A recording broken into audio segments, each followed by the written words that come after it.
Let's just get right into it. We've all been taught our whole lives to just write down exactly what we read, right? Well, today in this explainer, we're going to explore why traditional note-taking is actually destroying your ability to retain information. Seriously, we'll unpack the completely fascinating neuroscience behind how you can actually start remembering like a genius. Look, you know that incredibly frustrating feeling? You're highlighting a book until the page literally looks like a neon yellow crime scene, only to realize a week later that you just remember the vibe of it and absolutely none of the actual facts. You finish an incredible read, you feel super inspired, but if someone asks you to explain it, you draw a total blank. You might recall like one or two isolated ideas, but you can't articulate them clearly to save your life.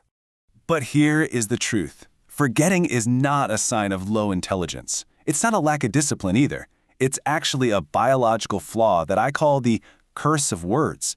You see, your hippocampus, which is your brain's primary memory center, is literally a spatial navigation system. It thrives on context, on motion, on spatial relationships. Yet what do?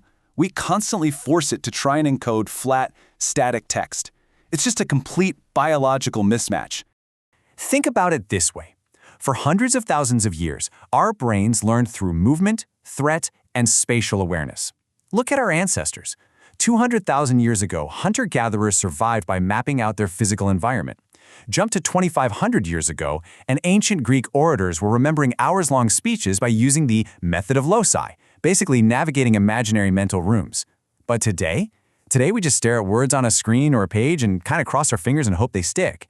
So, when you just read a word, you're acting as a word collector. You're using just one very fragile verbal channel. But when you translate that information into an image, you suddenly become an experienced designer. You create dual, permanent retrieval paths. And get this, neuroscience actually shows we have specific celebrity neurons in our brains that fire exclusively for faces and characters, but they completely ignore abstract definitions. Pretty wild, right? Which brings us to a golden rule of neuroscience. Learning literally only happens when the format changes. If you're just copying text from a book straight into your notes, absolutely zero actual learning has occurred, because the format stayed exactly the same.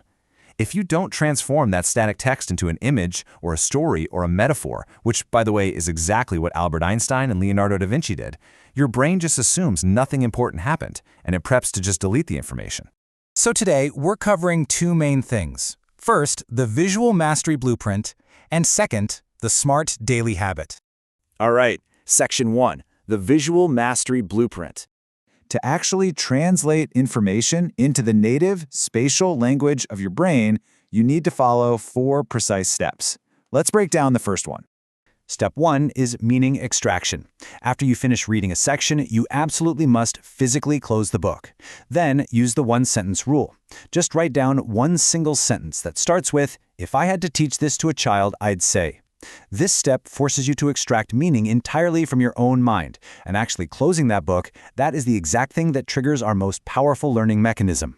And that mechanism is active recall. It's universally recognized as the single most powerful memory booster out there. When you force your brain to retrieve information without looking at the source material, that momentary feeling of strain, that mental friction, that is literally the sensation of permanent neural paths being wired right there in your brain. Now, step 2 is the visual Feynman technique. Basically, if you truly understand an idea, you should be able to draw it simply. Words can easily hide your confusion, but a simple drawing, it instantly exposes what you don't actually get. So, draw a quick sketch or diagram where movement matters, because as we established, our memory absolutely loves motion. Okay, step 3 is where we really tap into the brain's ancient hardware. It combines emotional tagging, which is attaching a feeling, like surprise or irony, to your mental image, with spatial anchoring. You want to place your ideas intentionally on the page or in your mind. Put your abstract concepts high up and concrete foundational concepts down low. This directly mimics that method of loci used by ancient Greek orators to deliver hours of speech purely from memory. Finally, step 4 is the strategic delay. Listen, cramming does not work for long-term retention, period. But by using a spaced repetition schedule, meaning you review your visual notes 1 day later, then 3 days later, and finally 1 week later, you are explicitly telling your brain that this visual info is critical for your long-term survival, locking it in permanently. Moving right along to Section 2, the smart daily habit. Benjamin Franklin actually knew that simply recording essays was useless. He explicitly put them away and tried to rewrite them entirely in his own words. Why? Well, because he needed to detect the gaps in his own thinking. He intuitively understood that struggle is the exact mechanism that builds intelligence. Really, if it feels too easy, you probably aren't actually learning. So here is your new daily habit checklist. First, pick just one difficult concept you're trying to learn today. Crush your initial procrastination and resistance with a quick 5-minute commitment. Just 5 minutes. Then draw a simple diagram of that concept purely from memory. Absolutely no notes allowed. Finally, take a 15-minute phone-free thinking walk. This triggers your brain's diffuse mode. It's this incredibly relaxed state of mind that naturally connects the dots in the background while you aren't actively focusing on them.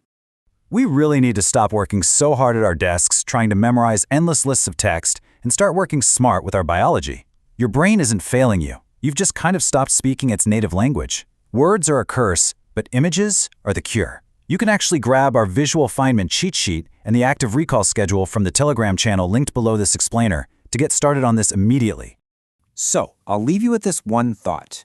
Will you remain a passive word hoarder, endlessly highlighting textbooks to absolutely no avail? Or are you going to start building a brain that dynamically thinks in networks? Subscribe to these explainers for more, keep transforming how you learn, and I'll catch you in the next one.